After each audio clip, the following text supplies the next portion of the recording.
हरि तस्मै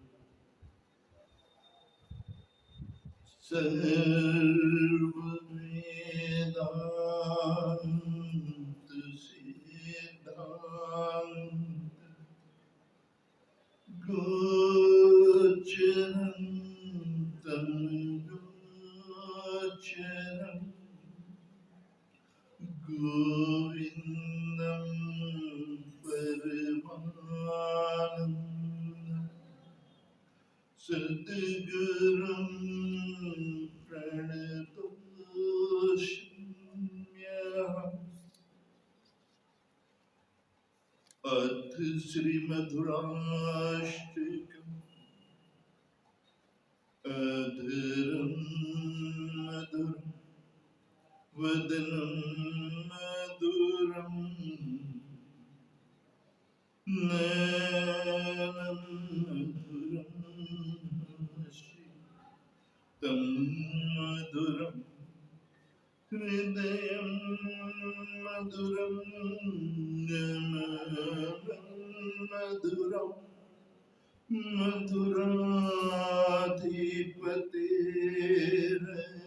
मधुराधिपतेरखिलं मधुरं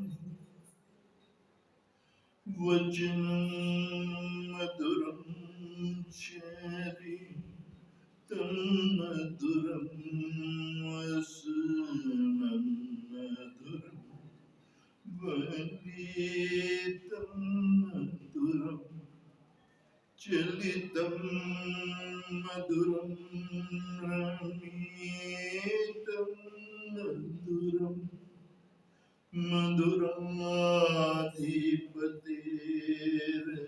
मधुराधिपतेरखिलं मधुरं वेणुर्मधुरं रेणुर्मधुरं पाणिर्मधुरं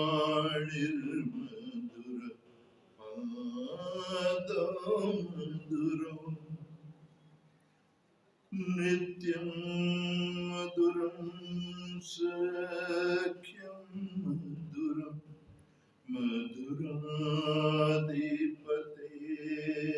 मधुराधिपतेरखिलं मधुरं गीतं मधुरं पीतं मधुरं मधुरं शुद्धं मधुरं रूपं मधुरं तिलकं मधुरं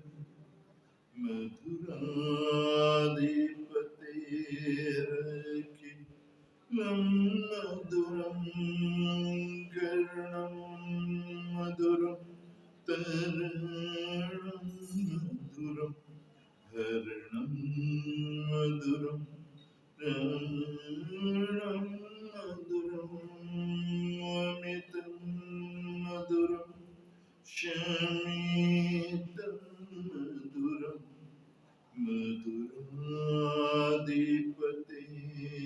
मधुराधिपतेरखिलं मधुरं मधुरं मधुरा यमुना मधुरा वीची मधुरा सलिलं मधुरं कमलं मधुरं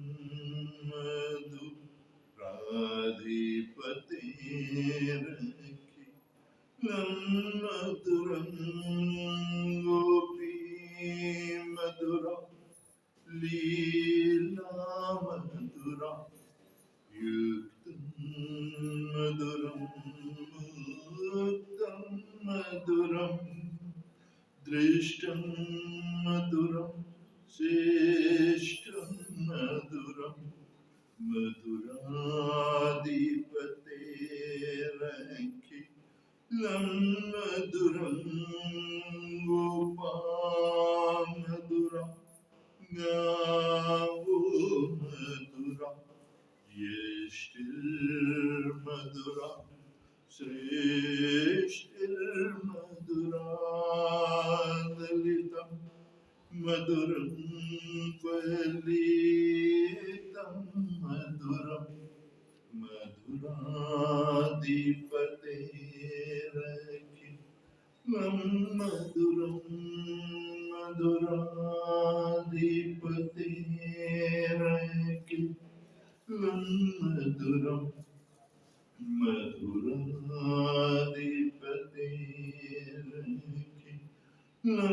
मधुरम्। ओम इति श्रीमद्वल्लभाचार्य विरचित श्रीमधुराष्टकं संपूर्ण श्री जगन्नाथ कृष्णार्पणमस्तु। नारायण, आज की इस सत्संग सभा में आप समस्त भागवत जनों का हार्दिक स्वागत करते हुए इस सत्संग सभा का आरंभ हम लोग श्रद्धा, भक्ति एवं विश्वास पूर्वक परम कल्याणकारी भक्त वत्सल भूत भाव भोलेनाथ, भोले भंडारी औघरदानी देवाधिदेव महादेव के परम पुनीत परम पुण्य प्रदायी परम पवित्र स्मरण के साथ करेंगे। आप लोग भी मेरे साथ स्मरण कीजिए। नमः शिवाय, नमः शिवाय, हर महादेव, नमः शिवाय।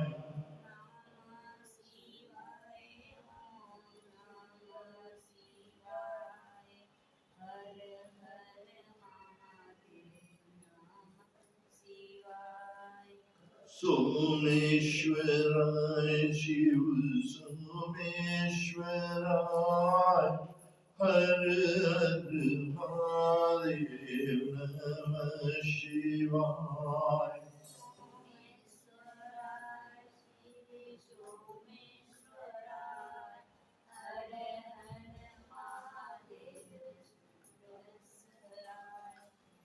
नागेश्वराय शिव नागेश्वराय, हर हर महादेव, नमः शिवाय।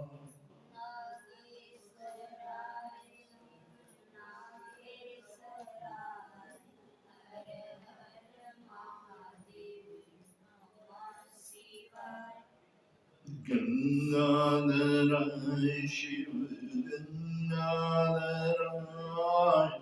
हर हर महादेव, नमः शिवाय।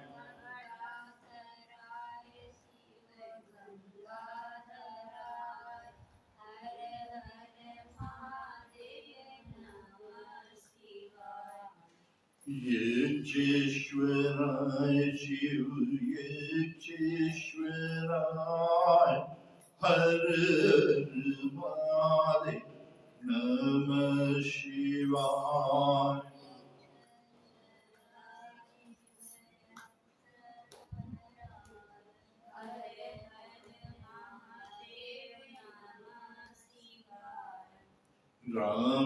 रामेश्वराय शिव रामेश्वराय,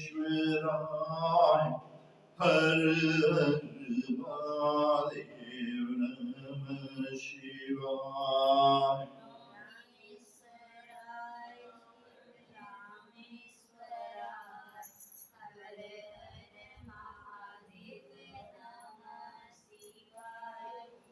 नमः शिवाय नमः शिवाय, हर हर महादेव, नमः शिवाय।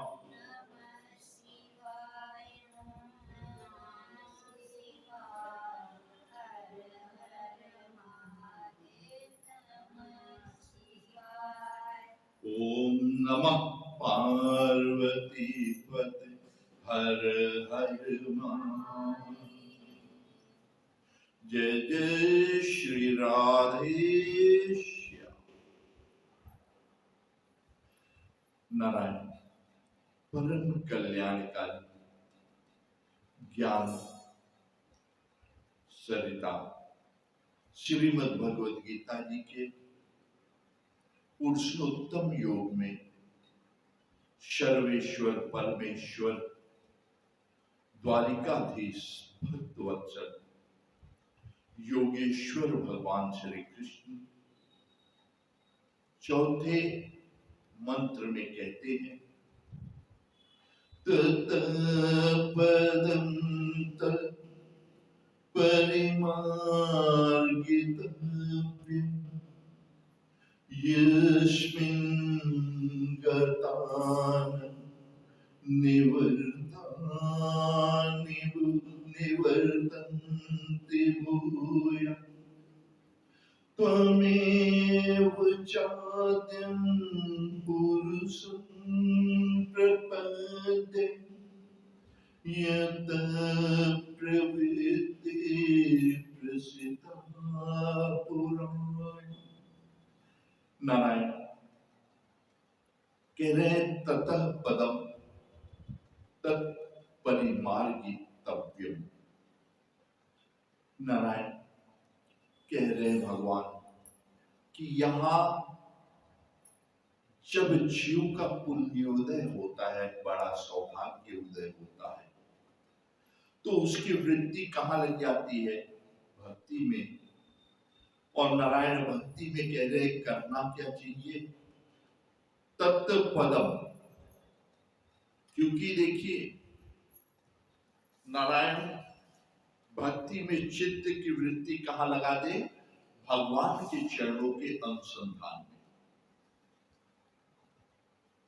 ये सही है। एक बार नारद जी ने पूछा, महाराज इस संसार में कौन है? तो भगवान ने कहा, मेरे भक्त सबसे बड़े। लेकिन आप में जो गरिमा है वो कब तक है? जब आप भक्त हो।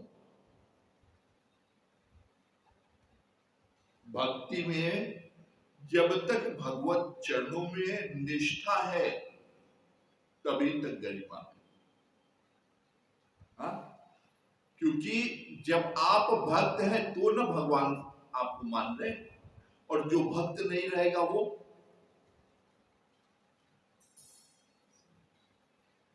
तो खत्म हो जाएगा। तो इसलिए यहां भगवान बता रहे कि जीवन में परम सौभाग्यदायक क्या है? भगवान के चरणों का अनुसंधान। मुझे कैसे मिल गया, कैसे मिले? क्योंकि नारायण देखिए होता क्या है कि यहां आने के बाद पर उपदेश, इस मृत्यु लोक मनुष्य लोक का स्वभाव क्या हो जाता है? सबसे सहज क्या है? पर उपदेश कुशल बहु तेरे, और जे आचरही ते नर न धनेरे। क्योंकि एक बार की बात है, आपके यही राजस्थान की एक पंडित जी, तो गांव में भगवान श्री कृष्ण का मंदिर था और वो उसके पुजारी थे। पंडित जी भगवान के पुजारी थे। तो नारायण जब भगवान की पूजा करते थे तो आप जैसे धर्मात्मा जो है वो ले आके दिए, खाए पिए, अपना मस्त भजन हो रहा था, जीवन अच्छे से चल रहा था। अब क्या हुआ? समय आने पे नारायण, समय आने पे क्या हुआ? विवाह हो गया। बचपन से भगवान की सेवा में लगे ब्राह्मण थे, पूजा करते थे, धर्मात्मा लोग ले आए, पिए, खा पी के अपना धीरे धीरे अवस्था हुई, विवाह हो गया। विवाह हुआ, लेकिन देखिए नारायण प्रारब्ध भी होता है। हुआ क्या कि जब एक बार उनकी पत्नी गर्भवती हुई और कन्या को जन्म देते समय पत्नी का राम नाम लीला हरि गोविंद। कौन कितने दिन के लिए आए ये तो वही जाने। भगवान की ऐसी महिमा कि बेटी जिंदा रह गई और मां। अब नारायण उनके जी कंधे पे दो जिम्मेदारी आ गई, उधर भगवान की सेवा और उधर लक्ष्मी भाई बेटी। नारायण अब हुआ क्या कि दिन रात दो की सेवा में वो बेचारे लग गए। धीरे धीरे 7-8 साल निकल गया। अब दिन भर उधर भगवान की सेवा करो, इधर लक्ष्मी की बेटी आई है उसकी सेवा करो।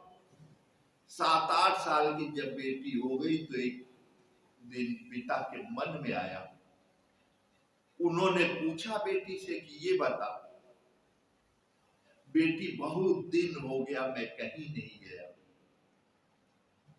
जब से तुम्हारी मां गई तब से 1 घंटे की फुर्सत भगवान ने नहीं दी है। अगर तू कुछ दिन भगवान की सेवा संभाल ले तो मैं जाऊं तीर्थ यात्रा कराऊं, हाँ थोड़ा मन हमारा भी बहल जाएगा। 7-8 साल की बच्ची, बच्चों का स्वभाव होता है, हाँ आप जाइए। उन्होंने अपना बताया कि भगवान की, क्योंकि अब मां तो थी नहीं, मंदिर में वो सेवा करते तो बेटी साथ रहती, और तो उसने धीरे धीरे सब देखा ही था कि भगवान की ऐसे सेवा होती है। लेकिन जब भोग लगाते भगवान को तब होता क्या, बेटी को बैठाए, रुक, फट से भगवान को हम भोग लगा के आ रहे, खिला पिला देते। तो उसने कहा पिताजी आप एकदम निश्चिंत होके जाइए, मैं कर लूंगी। तो उन्होंने कहा देख, लेकिन पहले भगवान को भोग लगा के तभी भोजन करना। क्यों? क्योंकि बच्ची ये कहीं भूल गई तो प्रसाद जूठा न कर दे। तो बड़े बाकायदे उन्होंने अपनी बेटी को ये समझाया कि ये याद रखना, पहले भगवान को भोग लगा, भगवान को भोजन कराने के बाद तब तू खाना। क्या ठीक है पिताजी। नारायण दूसरे दिन सवेरे पंडित जी अपना गठरी मुठरी लिए और चल दिए तीर्थ यात्रा में। हाँ, अब तीर्थ यात्रा करने तो पिताजी चले गए, बेटी अपना उठी, बच्चों का स्वभाव भगवान की सेवा में मंदिर की सफाई श्रृंगार, अब पंडित जी की आदत थी वही काम फट से कर लेते थे। लेकिन जब वो लगी तो धीरे धीरे एकदम दोपहर हो गई। खाली मंदिर का साफ करना, सब साफ करके श्रृंगार करना, श्रृंगार करके आरती करते करते दोपहर हो गई। एक तो बचपन, बच्चों को भूख भी ज्यादा लगती है। अब नारायण जब भगवान की सेवा करके खाली हुई तब भूख लगी बड़ी जोर से। अब लगी सोचने क्या करे, तो फट से गई अपना दाल चावल डाली और खिचड़ी बनाई, जल्दी से बनाई तो कहीं पहले भगवान को खिला दे तो हम भी खा ले। अब नारायण थाली लेके वे तुरंत पलटी और लेके भागी गई, भगवान के आगे रखी, भगवान जल्दी से खाओ हमें भी भूख लगी। लेकिन नारायण भगवान, पंडित जी ने ये नहीं बताया कि बस भगवान को दिखाओ, घंटी हिलाओ, लेके भागाओ।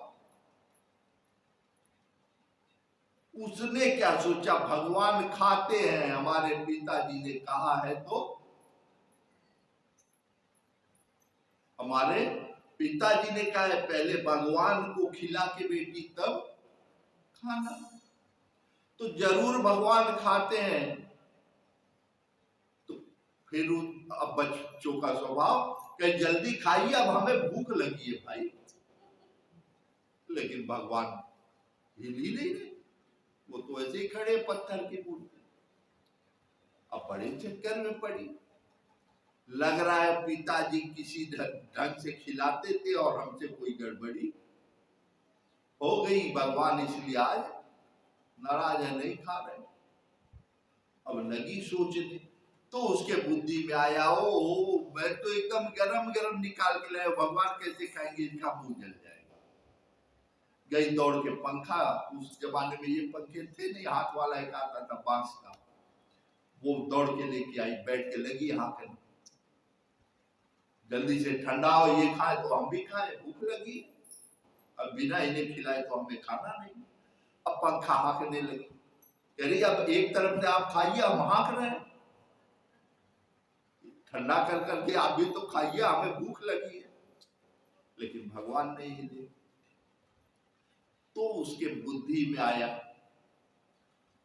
कि हो सकता है रोज पिताजी इन्हें खिलाते थे और हमसे ये शर्मा रहे,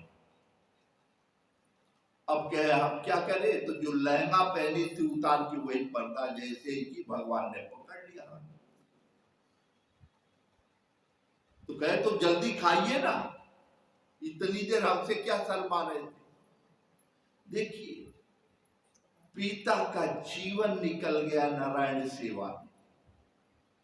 हाँ, भगवान की सेवा करते करते जीवन निकल गया, लेकिन उन्हें दर्शन और उनके कहने से एक दिन की एक पहर की सेवा ठाकुर की बच्ची, लेकिन हृदय सच्चा, हृदय सच्चा था। उसे भरोसा था कि ये खाते हैं इसलिए मेरे पिताजी ने कहा। पंडित जी जिंदगी निकल गई, घंटी हिलाते हिलाते, नारायण दर्शन नहीं मिला। हा?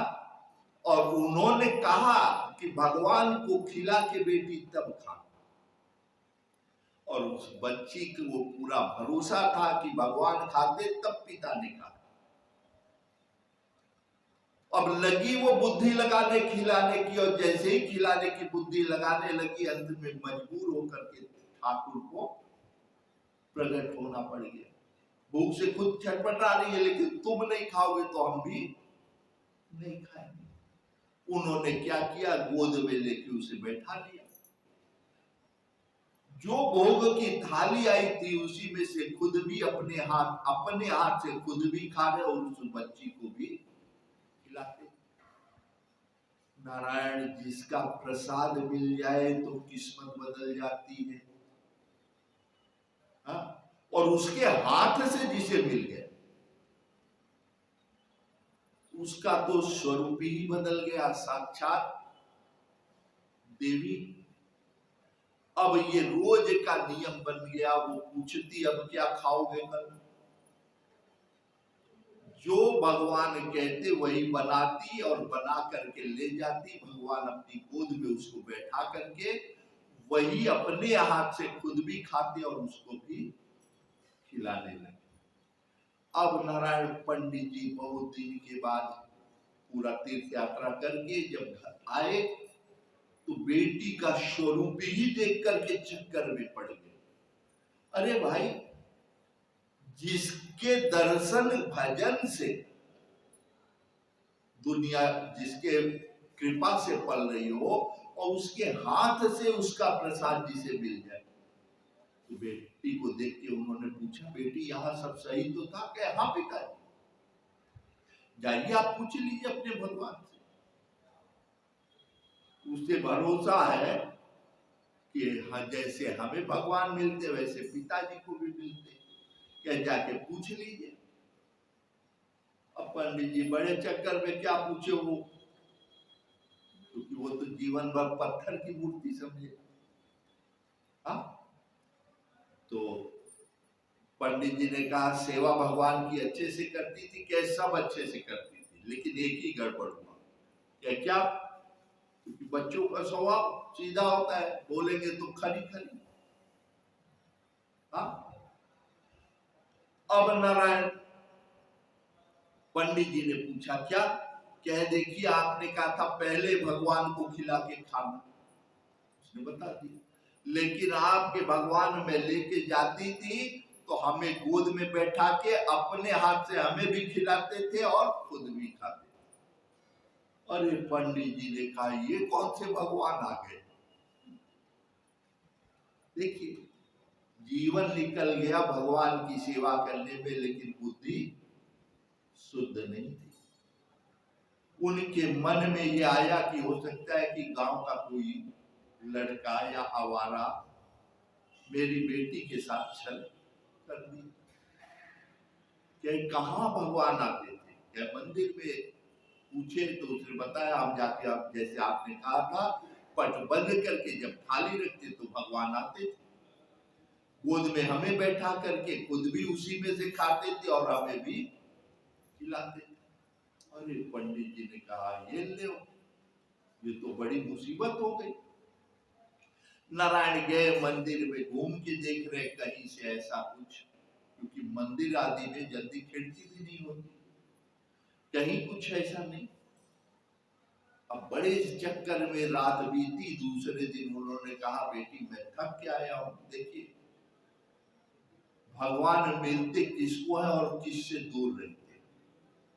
पिता की बुद्धि में आया कि मेरी बेटी भगवान का मिलने वाले, किसी ने छल किया। अब बेटी से वो झूठ बोल दी, मैं थका हूं ले जा तू भोग लगा। बेटी जब गई नारायण भोग लगाने, पट बंद की, बुलाई, भगवान तुरंत आ गए। तो पंडित जी घूम के चारों तरफ से देख रहे, ना कहीं खिड़की ना कोई झरोखा। फिर दरवाजे के नीचे जो थोड़ा सा जो वो होता है सुराख, उसमें जब उन्होंने छेद लगा मेरे नेत्र लगाए तो उन्हें 4 चरण युगल के दर्शन। भगवान के बेटी के वजह से पिता को भी सेवा का परिणाम ये था, भगवान के चरणों के दर्शन। फिर घूम के देख रहे सब तरफ खिड़की दरवाजा, कहीं कुछ ऐसा है नहीं। कहे 2 तो मेरी बेटी के चरण है और ये 2। नारायण तुरंत अविद्या ने क्या किया, उनके ऊपर आक्रमण कर दिया। बुद्धि घूम गई कि ओ ये तो मेरी बेटी ने भगवान को ही प्रकट कर दिया, भगवान को पा लिया। अगर ये बात हम गांव वालों को बताएंगे तो दान दक्षिणा हमारी बढ़ जाएगी।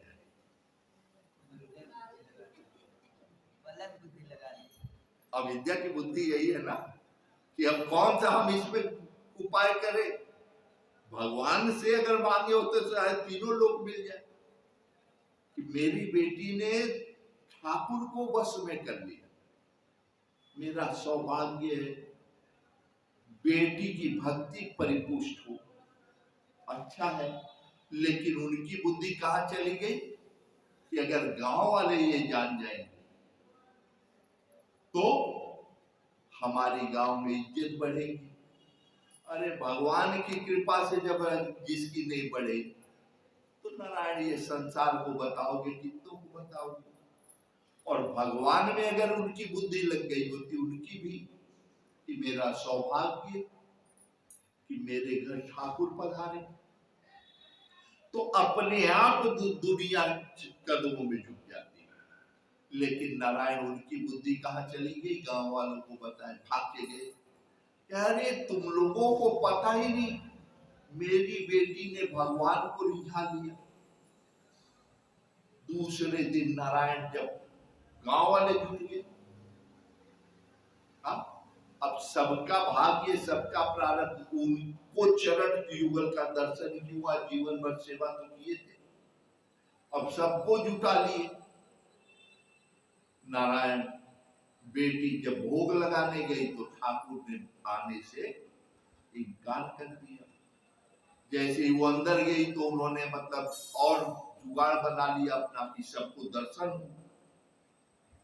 भगवान ने कहा कि कर्मा, तेरा जो प्रेम मैं उसके वशीभूत था, और जिनको तुम्हारे पिता ने जुटाया वो इस योग्य नहीं है कि मैं उनको दर्शन भी दूं।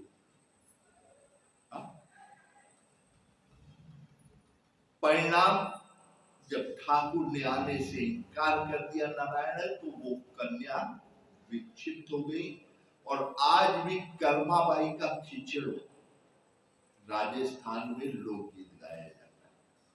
तो भगवान यही कह रहे हैं कि रिझाना है तो उन चरण कमलों को रिझा लो, अपनी बुद्धि को कहां लगा लो, कर्माबाई की तरह भगवान में, और भगवान मिल गए तो दुनिया बनी रहेगी। उस बेटी का नाम आज भी अमर है। बड़े बड़े धर्मात्मा, लोकगीत उसका जब गाया जा रहा है तो आप समझ लीजिए बड़े बड़े धर्मात्मा, साधु, संत, ब्रह्मज्ञानी उस कन्या को याद तो कर रहे, नाम अमर हो गया। तो यही है। और जब भगवान की कृपा है नारायण, तो आप हमेशा महत्वपूर्ण रहेंगे, महत्ता रहेगी। हाँ, तो कह रहे हैं कि इसलिए करो तो भगवान के चरणों में अपने वृत्ति को लगाकर, क्योंकि जिन्होंने कह रहे हैं कि भगवान के चरणों में अपनी बुद्धि लगा दी, वो भगवान को प्राप्त हो गए, फिर उनका पुनर्जन्म या मृत्यु नहीं होती। कह रहे इतना कल्याणकारी ये है, तमेव साध्यम पुरुषम प्रपद्ये। क्यों नारायण, ये वो है तमेव साध्यम, भगवान से ही ये जो आपको संसार वृक्ष है, पूरा संसार, ये किससे उत्पन्न हुआ है? एक भगवान से। हाँ, तो भगवान कह रहे हैं कि इसलिए भगवान को आदि आदि कहते हैं, इन्हीं से ये संसार शुरू हुआ है, और पुरुष है तो सिर्फ एक परमात्मा। क्यों? क्योंकि नारायण देखिए, संसार में पुरुषार्थ, पुरुष कहते किसको है?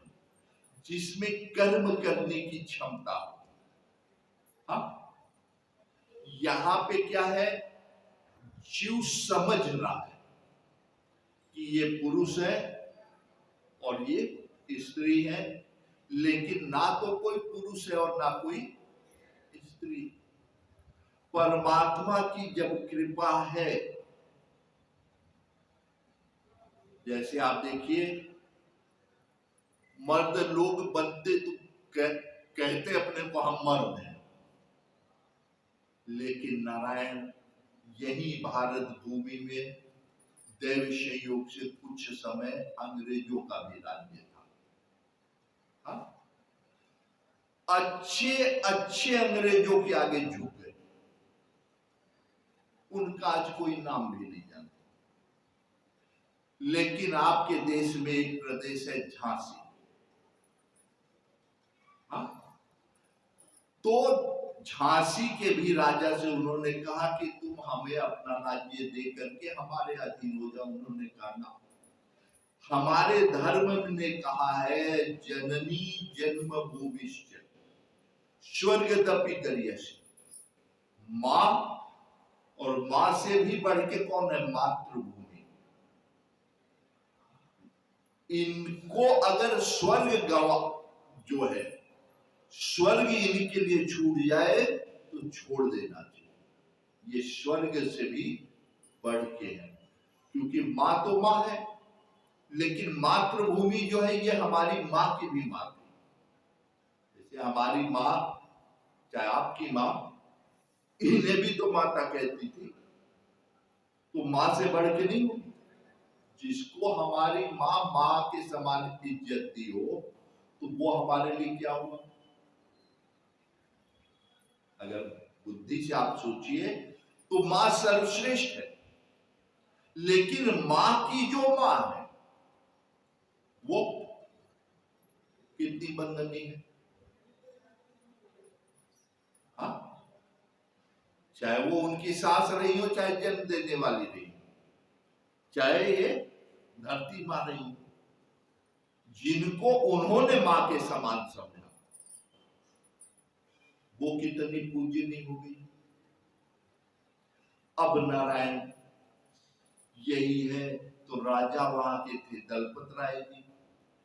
उन्होंने मना कर दिया, मैं अपने जीते जी अपनी मातृभूमि किसी को भी नहीं सौंपूंगा। अंग्रेजों ने छल से उनका वध कर दिया। नारायण उनकी धर्म पत्नी थी, उनका नाम था लक्ष्मीबाई। उनसे अंग्रेजों ने कहा, अब तुम्हारा पति नहीं है, अब तुम अपना राष्ट्र हम लोगों को सौंप दो। उन्होंने तलवार उठा ली, कही ये मेरी मातृभूमि और हम सनातन धर्मावलंबी हैं। हमें कंगन इसीलिए पहनाया जाता है कि जहां धर्म की रक्षा के लिए जरूरत हो उतार के कटार बना के घुसा। जब तक पति था तब तक मैं उसके धर्म की रक्षा कर रही थी, और पति के न होने के बाद अपनी और अपनी मातृभूमि की रक्षा करना मैं जानती। और नारायण परिणाम दुनिया आज गाती है कि बुंदेलो हर बोलो के मुंह, हमने सुनी कहानी थी, अरे खूब लड़ी मर्दानी वो तो। मर्द बनने वालों को कोई नहीं जानता नारायण, लेकिन मर्दानी झांसी वाली रानी थी। तो यही भगवान बता रहे हैं कि आप अपने धर्म पे चलो, किसी से संसार में डरने की आवश्यकता नहीं है, क्योंकि धर्म किससे है? भगवान से। भगवान श्री हरि सनातन धर्म के रक्षक हैं, यह हमेशा ध्यान रखिए। वेद इसको प्रतिपादित करते और भगवान शिव इसका स्वरूप है और भगवान विष्णु इसके रक्षक है। आप अगर धर्म पे हैं तो भगवान अपने साथ आपको मिलेगा, हमारे साथ रहेगा ही हमेशा। और मर्द बनने वालों को कोई नहीं जानता, लेकिन उस मर्दानी के का गुणगान दुनिया करती है। तो यही बता रहे हैं कि देखिए, पुरुष कहलाने का अधिकारी कौन है? जिसने अपने धर्म को पहले जाना। हाँ? फिर अर्थ, कलयुगी बुद्धि वालों से पूछेंगे तो कहेंगे अर्थ का मतलब दोनों हाथ से लूट लो। धन नारायण अर्थ नहीं है, इसको याद रखिएगा। धन क्या है? आपके जीवन को अर्थ आपके जीवन के अर्थ को पूरा करने का साधन मान। हाँ, जैसे मान लीजिए अभी आपको यहां से काली माता का दर्शन करने जाना है, आप चाहे तो पैदल चले जाए, आपकी इच्छा बस ट्राम पकड़ लीजिए, टैक्सी पकड़ लीजिए, चाहे अपनी गाड़ी से जाएंगे। हाँ, पैदल जाएंगे थोड़ा समय ज्यादा लगेगा, पहुंचेंगे वहीं। बस ट्राम से जाएंगे तो थोड़ा धक्का मुक्की होगी, लेकिन पहुंचेंगे वहीं। अपनी गाड़ी से भी जाएंगे तो पहुंचना तो वही है ना। हाँ, तो अब धन क्या है? धन जिसके पास है, नहीं है तो पैदल जाएगा,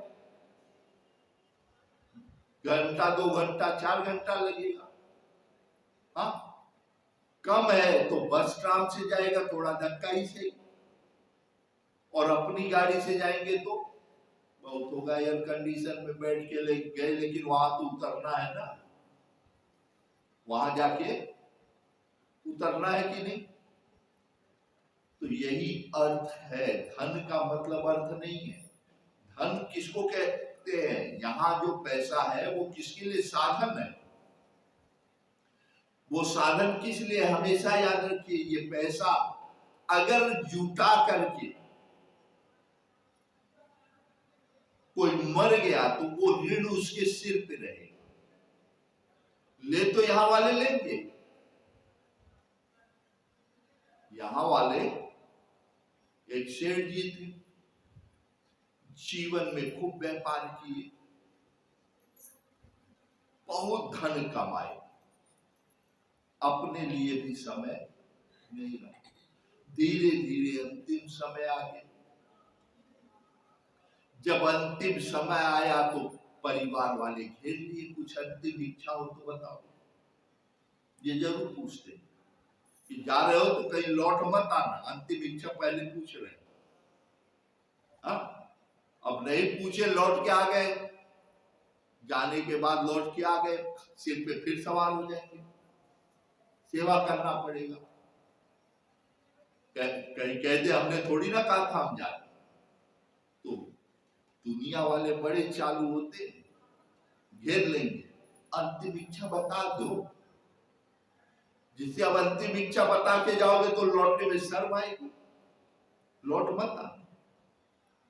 तो घर वाले घेर लिए, कह कोई अंतिम इच्छा, कहे अरे मैं भूल गया भाई, बिजनेस इतना चल रहा था, बहुत पैसा था, मैंने एक कोठी वहां बनवाई हुई, अभी तुम लोगों को बताया नहीं।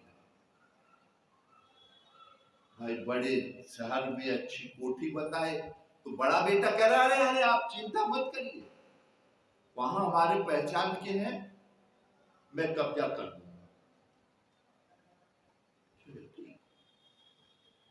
कहे अच्छा वो जो सेठ वहां है उसको मैंने 25 लाख रुपया उधार दिया है, वो कहीं लिखा नहीं।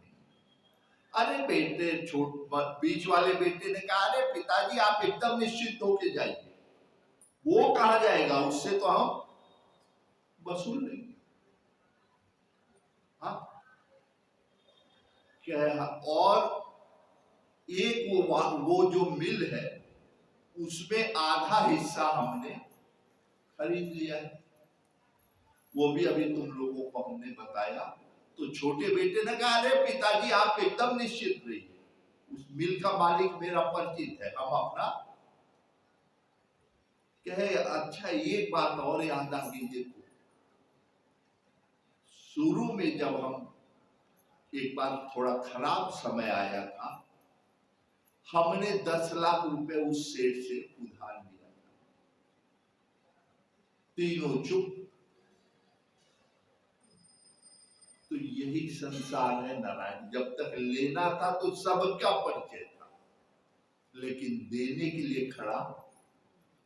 तो यहाँ पर संसार में धन उपार्जन करके नारायण जो दान कर दिए, दान आप कर दिए, वो आपकी पूंजी है। उसके बाद अपने सुख से रह लो, अपने परिवार को अच्छे से रख लो, सुख में जो आपने उपभोग किया वो उपभोग है। और जो बैंक में और इधर छोड़ के आदमी मर गया वो ले तो लेंगे सब, लेकिन भरने के लिए कोई तैयार नहीं होता, वो धन का नाश है। आपने जोड़ तो लिया, पूंजी बनानी है, अपने बच्चों को संस्कारवान बनाओ, ये राष्ट्र संस्कारवान हो, समृद्ध हो, सुखी हो, और उसमें अगर आपने सहयोग किया नारायण तो वो पुण्य आपको हमेशा मिलेगा। हाँ, और जिन्होंने बैंक में बैलेंस कर दिया मर गए, हाँ, तो वो ले तो यही का है, यही लेंगे, लेकिन वो क्या होता है, वो ऋण उस जीव के सिर पर चढ़ जाता है, ऋण चढ़ा रहेगा। तो इसलिए यहां भगवान कह रहे हैं कि पहले अपने धर्म को जान लो, फिर धर्म को जब आप जान जाएंगे तो आप समझ जाएंगे कि मेरे जीवन का अर्थ क्या है। भगवान ने हमें यहां भेजा तो क्यों भेजा भाई, ना तो आप अकारण आए हैं, हाँ, और ना भगवान अकारण किसी को, जब कई जन्मों का पुण्य उदय होता है तो भगवान यहाँ नर्तन देता है। तो कम से कम इतना तो चिंतन करो कि हमें भगवान ने यहाँ क्यों भेजा, पशु जीने के लिए, और भगवान आपको अपने आप समझ में आ जाएगा कि हमारा पूर्वजन्म का कुछ ऐसा प्रारब्ध था, हम यहाँ पे आए। ठीक, अब आए तो फिर कामना क्या होनी चाहिए? जैसे काम आपने बहुत सुना, लेकिन काम का मतलब क्या है कि जब आपने बोध किया कि मेरे जीवन का अर्थ क्या है, मुझे भगवान ने यहाँ क्यों भेजा, तो कामना यही होगी कि भगवान ने जिस लिए मुझे यहाँ भेजा, मैं जिस लिए यहाँ आया हूं उसको पूरा कर लूं। अपना ये तन नर्तन मिलना सार्थक हो जाए, भगवान मिल जाए। और नारायण जब कामनाएं आप तो काम हो गए, पूरी हो गई। हाँ, क्योंकि कामना सबसे बड़ी चीज होती है। संसार में आप भटकते रह जाइए, नारायण किसी की पूरी नहीं हुई। रामचरित्र मानस में एक आता है, एक थे राजा प्रताप भानु, नाम सुना होगा आपको। पूरी धरती के चक्रवर्ती सम्राट, पूरी धरती पे उनका राज्य था, वो भी धर्मात्मा, उनका परिवार भी धर्मात्मा, पूरी प्रजा सुख से जी रही थी। एक बार बेचारे शिकार खेलने गए विंध्याचल के जंगल में, रास्ता भटक गए, थोड़ा आंधी तूफान चला, अपने साथियों से भी बिछड़ गए और पहुंच गए कहां? देखिए, जाकी जैसी भौतव्यता ताको तैसे मिले सहाय, और आप ना वे ताहि पर ताहि तहां ले जाए। राजा प्रताप भानु पहुंचे कहां? उनका नारायण एक छोटा सा सामंत राजा था, तो वो क्या था, दुष्ट हो गया, प्रजा को उत्पीड़ित करता, कर लेता, उनके सुख की व्यवस्था। और नारायण जिस राजा के राज्य में प्रजा दुखी, सो राजा बन जाए। हमारे यहां राजघराने जो राजा कहे गए, पहले वो देखते थे कि मेरी पूरी प्रजा सुख से दोनों समय भोजन पा रही है कि नहीं, उसे कोई कष्ट तो नहीं है, फिर भोजन करते। ये पूरे विश्व इतिहास में खाली भारत की सनातन पद्धति में ही ये राजा मिलेंगे, ये राजघराने, कि पूरी प्रजा सुख से हमारी जी रही है। हाँ? और वो सामंत राजा उनका क्या करता था, प्रजा से जबरदस्ती इस बहाने उस बहाने किसी न किसी तरह कर वसूलना। प्रजा पुत्र के समान होती है नारायण, पिता का ये माता और पिता, वेद ने कहा जब आपका राज्य है तब तक ठीक है, जब बच्चों का आ गया तो आपका कर्तव्य, आप भगवान के भजन की तरफ लग जाइए। उनसे नारायण फिर धर्मयुक्त जीवन की उम्मीद आप रखिए। इज्जत के साथ दो समय हमें भोजन मिल गया, परिवार में इज्जत बनी हुई है, लज्जा निवारण के लिए वस्त्र है, थोड़ा अपना दान पुण्य करके भी हम अपना भला कर लें। हाँ, वहां तक तो पुत्र के लिए सही है। अब वो सामंत राजा क्या करता, जबरदस्ती लोगों से कर वसूलता, हमें इतना चाहिए। तो जब राजा प्रताप भानु को मालूम हुआ कि वो प्रजा को सता रहा है, तो उन्होंने अपने सेनापति से कहा, जाओ और उसे पकड़ करके मेरे पास ले आओ।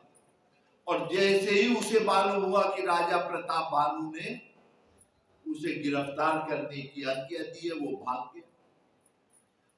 के घुस गया विंध्याचल के जंगल। उनके डर के मारे ना रहे। देखिए, इसलिए कहा गया है, ना तो भेष देख के आप किसी पे भरोसा करें। भरोसा किस पे? धर्म ग्रंथ पे। हमारे धर्म ग्रंथ की मर्यादा के अनुरूप हम आचरण करेंगे, कोई कहे। और जो इससे भटका, राजा प्रताप भानु के डर के मारे नारायण वो वन में घुस के बैठा और जंगल में रहते रहते अपने आप जटायु दाल बाड़ी सब बढ़ गए। हाँ, जंगल में घुस के किसी तरह मतलब जीवित रहने के लिए वो था और देव संयोग से राजा प्रताप भानु भटकते भटकते वहीं पहुंच गए जहां वो राजा छिप रहा। अब ये तो नहीं पहचाने, उसके दाढ़ी बाल सब बड़े बड़े हो गए, जंगल में जटा बन गई। अब नारायण राजा प्रताप भानु भटकते भटकते वहां पहुंचे तो उसे देखे तो सोचे कि ये बहुत बड़ा कोई साधु संत दिख रहा है। प्रणाम किए, महाराज रास्ता भटक गए। तो उसने पूछा, क्योंकि जो कपट वृत्ति वाले होते हैं उनकी नारायण बुद्धि भी तो वही होती है। उसने पूछा, बच्चा तुम कौन? तो उन्होंने कहा कि राजा की मर्यादा है अपना सीधे परिचय कभी किसी अनजान व्यक्ति को नहीं देना चाहिए। उन्होंने कहा, महाराज मैं राजा प्रताप भानु की सेना में एक साधारण सिपाही हूं, रास्ता भटक गया। तो उसने कहा, मूर्ख तू जानता नहीं मैं कितना बड़ा सिद्ध हूं। मेरा नाम एक तनु है, एक तनु। जब पहली बार ब्रह्मा ने सृष्टि की थी तब से मैं यहां बैठा हूं। मेरे सामने कितनी बार प्रलय हुआ और मैं ऐसे ही बैठ के तपस्या कर रहा हूं। तो राजा प्रताप भानु बड़े चक्कर में पड़े कि भाई क्या बात है, क्या महाराज क्या तू मुझसे झूठ बोलता है? तू जानता नहीं मुझे? क्या महाराज क्या तू राजा प्रताप भानु है? मैं यहां बैठे बैठे सब जानता हूं। और प्रताप भानु बड़े चक्कर में गेर में आ गए कि अरे हम तो पहली बार यहां आए, ये कैसे जानते? क्या मैं इतना बड़ा सिद्ध हूं, मैं सब जानता हूं। अरे महाराज मेरा सौभाग्य आपका दर्शन तो मिला। अब नारायण राजा प्रताप भानु देखिए बुद्धि में क्या गया, लोभ। किसी की भी बातों में फंस के कभी लोभ में बच जाइएगा नहीं, धर्म। हाँ, क्योंकि कपट वृत्ति वालों के पास बहुत स्टाइल होती है, बहुत जाल फैलाते हैं। राजा प्रताप भानु लगे चक्कर में पड़ गए कि अरे इतना बड़ा सिद्ध है। कहे महाराज बड़ा दर्शन मिला आपका सौभाग्य से। तो उसने कहा, अच्छा अब मैं तुझे पे प्रसन्न हूं, मांग। क्या मांगता है? क्या महाराज मांगने के लिए क्या है, पूरी धरती पे मेरा राज्य है, मेरी प्रजा सुख से है, और क्या मांगा जाए? क्या मैं चाहता हूं कि जब तक सूरज और चांद है तब तक पूरी धरती पे तेरा ही राज्य रहे। अब आप सोचिए ऐसा हो सकता है? जो आए हैं उसको जाना तो पड़ेगा। लेकिन राजा प्रताप भानु उस कपटी की बात में फंस गए। क्या महाराज अरे ये इतना अच्छा आशीर्वाद आपका, भला जल्दी से कर दो, देर का है।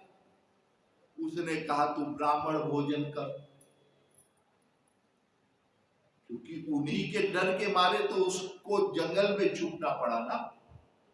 तो उसने बुद्धि तड़ से लगाई, ब्राह्मण भोजन का आयोजन करा दिया राजा प्रताप भानु से और कहे कि भोजन जो बनेगा वो मैं बनाऊंगा, दूसरा कोई रसोइया वहां नहीं जाएगा। और ब्राह्मणों के भोजन में उसने मांसाहार मिला दिया। बनाने के बाद उसने कहा कि तू और तेरा ही परिवार परोसेगा और कोई नहीं। ब्राह्मणों को बुलाया गया, जैसे ही बैठे राजा प्रताप भानु अपने परिवार के समेत जब परोसने लगा।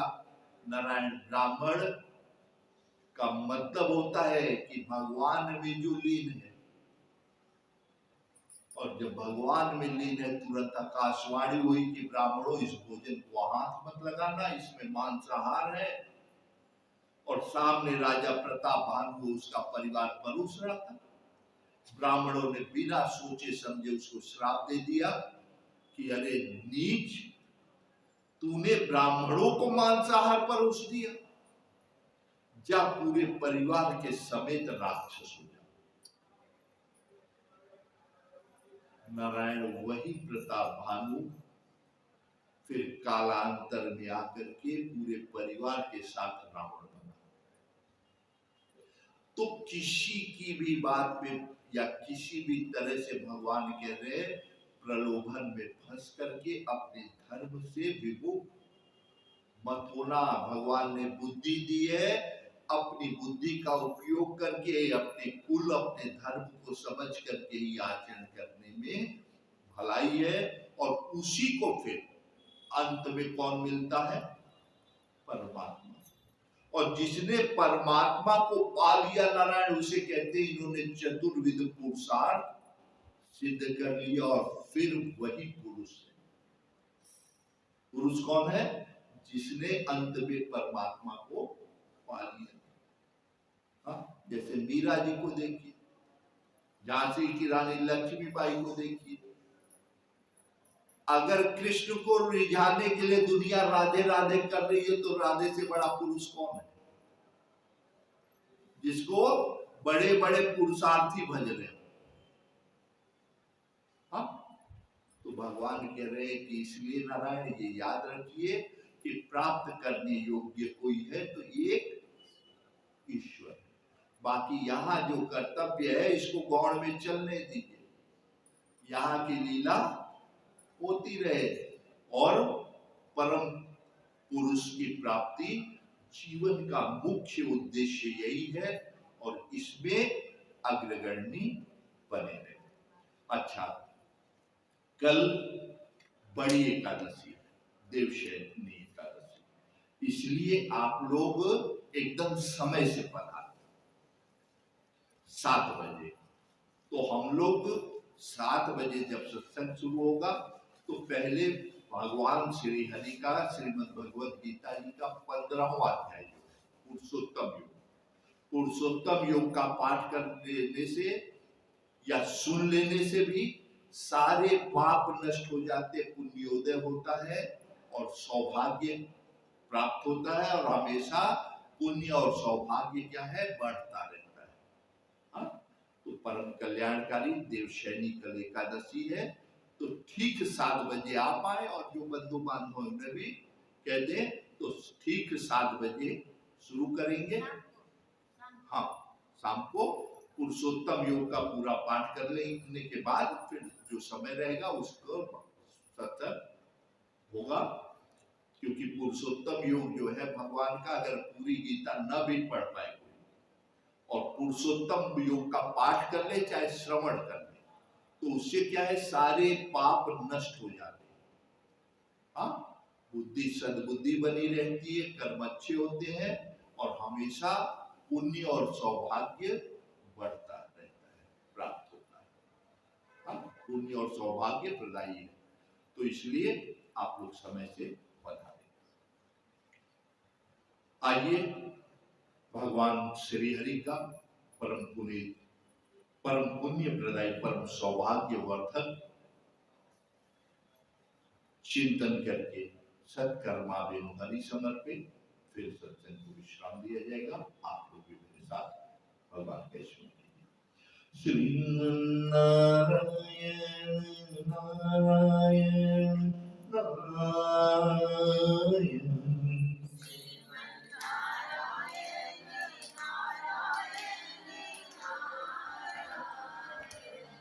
मंजुल नारायण नारायण नारायण,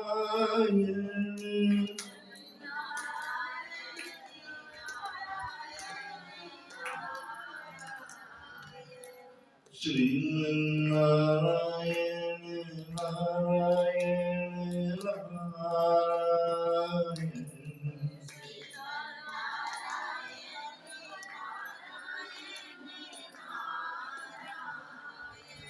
लक्ष्मी नारायण नारायण नारायण।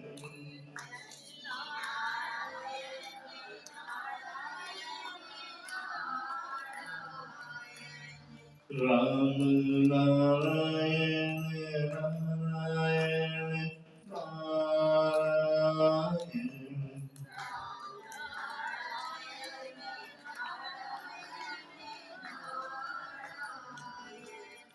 कृष्ण नारायण नारायण नारायण।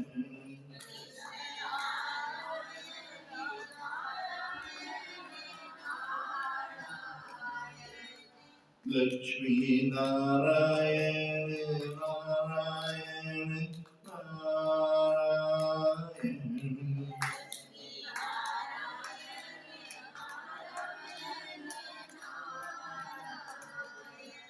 सूर्य नारायण नारायण नारायण।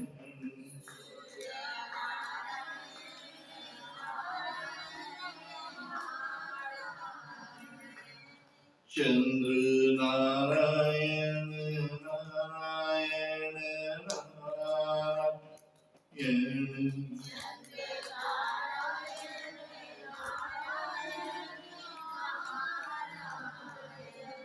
माता नारायण नारायण नारायण।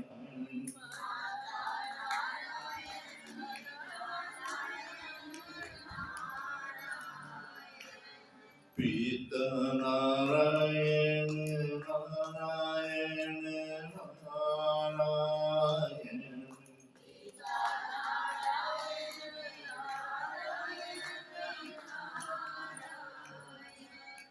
हमें नारायण नारायण नारायण।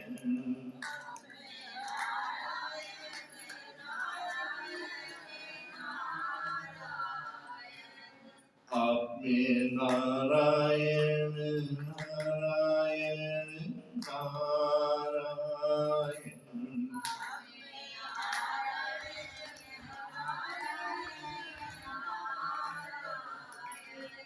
सब में नारायण नारायण नारायण।